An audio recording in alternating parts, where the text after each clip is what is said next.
in issue 9 of the Spectre, and then the Spectre is broken into 3 smaller stories. And in each story, the Spectre is a silent observer. He acts as a narrator. We see a Spectre on panel. He has limited interaction with those around him, but this actually, it strikes me that this ties in nicely with a concept, a very important concept from the Ostrander Mandrake run, in which Corrigan learned that his true mission was to confront evil and comprehend it. It seems to me here that this concept is actually being established as early as the Silver Age, because instead of going around and rounding up crooks and handing them off to the police, the Spectre is there to study evil and to understand it before rendering judgment. And some of the stories are actually interesting in this. There's at least one story where in the end the Spectre says, I need to observe this more. I don't have enough to render a final judgment. There's one story which is drawn beautifully by Bernie Wrightson, and what a shame that Mr. Wrightson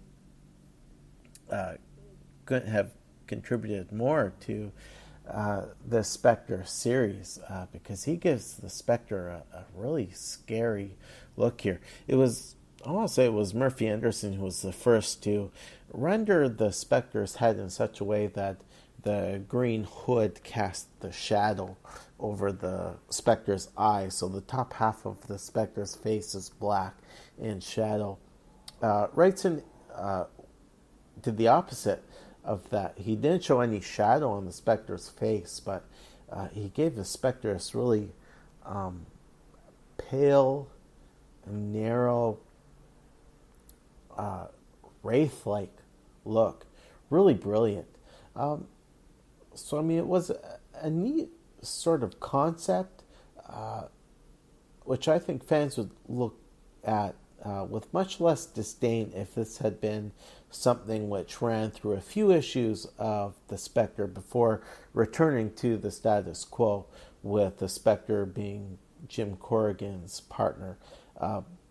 But this change in direction was really the death knell for the Spectre's first solo series. Very interesting that this new direction was started by a man who wrote into DC saying that he couldn't see the Spectre sustaining his own solo series. I have to say, in terms of the continuity, even though a lot of fans and historians look at this as yet another sad case of Spectre being turned into a side character in his own feature before facing publication limbo, this still counted in post-crisis continuity. This is actually something which, near the end of their run, John Ostrander and Tom Mandrake would actually throw in the idea of the book or the Journal of Judgment being literally chained to the Spectre. Okay, so now we come to the final Silver Age appearance of the Spectre. It comes in the 2-part JLA-JSA team-up story titled Peril of the Paired Planets, where valor fails, will magic triumph. The story appeared in Justice League of America, issues 82 and 83.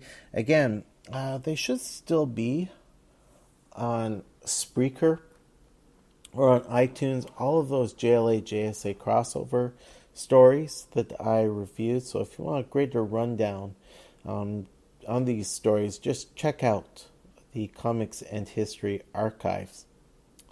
But this does mark the end of the Spectre's appearances during the Silver Age. And this story, much like the earlier JLA-JSA team-up story I was talking about, This is a crisis level story in which Earths 1 and 2 are being brought together.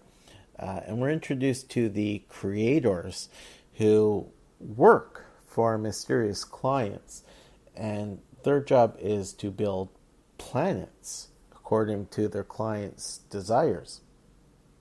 And so in this case, the creators have chosen to take Earths 1 and 2 and merge them. But in merging these two Earths, it's going to unleash such a violent amount of energy that it will, of course, destroy the two Earths, but also result in the creation of a new Earth.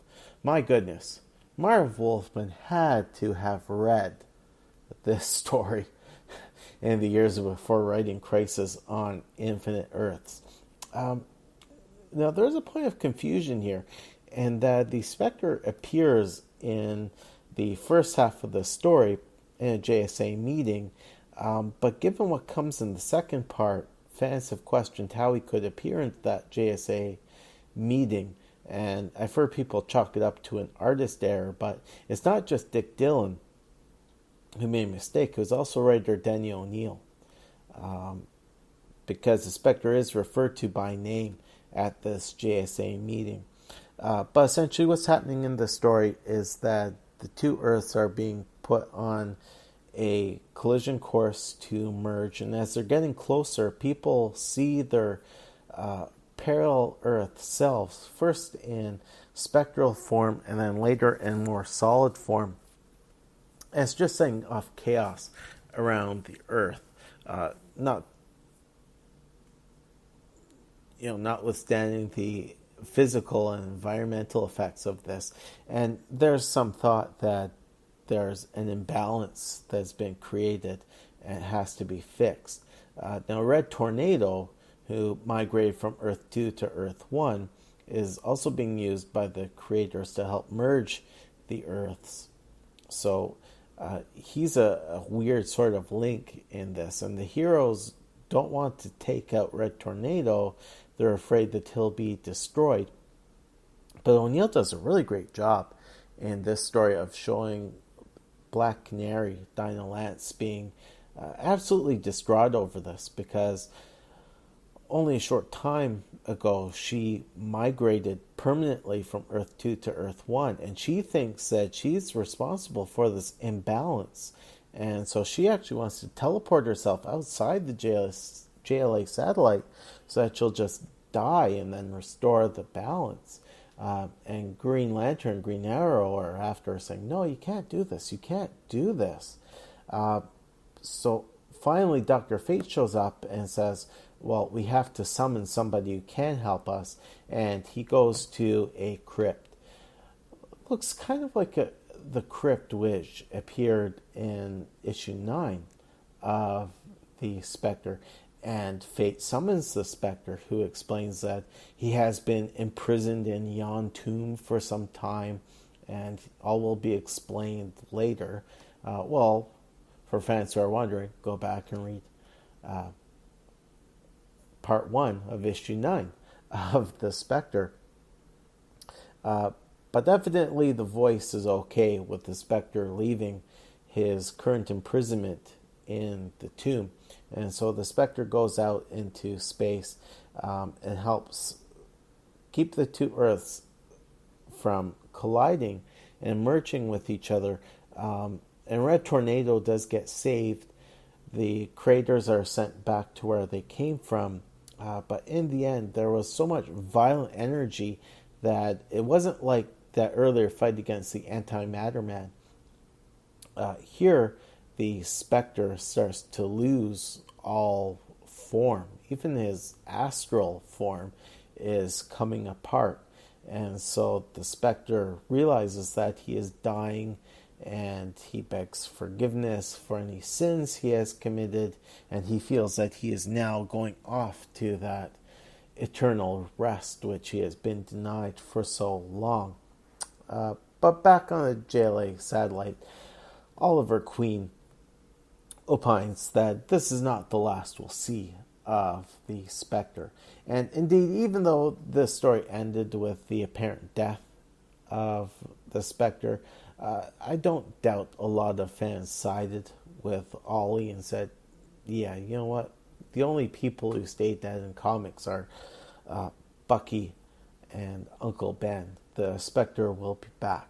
And indeed, the Spectre would return in the Bronze Age. And wow, what a return it would be, with some very interesting appearances across a number of titles, including his own short-lived feature in Adventure Comics, which would prove to be, I would say, one of the most controversial runs in DC Comics history.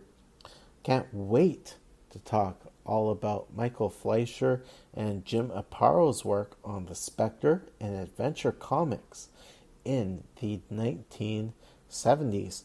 But that does it for this episode, folks. So with episode number 122, which will no doubt be a two-parter, I will be shining the spotlight on the Spectre in the Bronze Age. In the meantime, if you want to leave me some feedback, you can email me at comicsandhistory@gmail.com.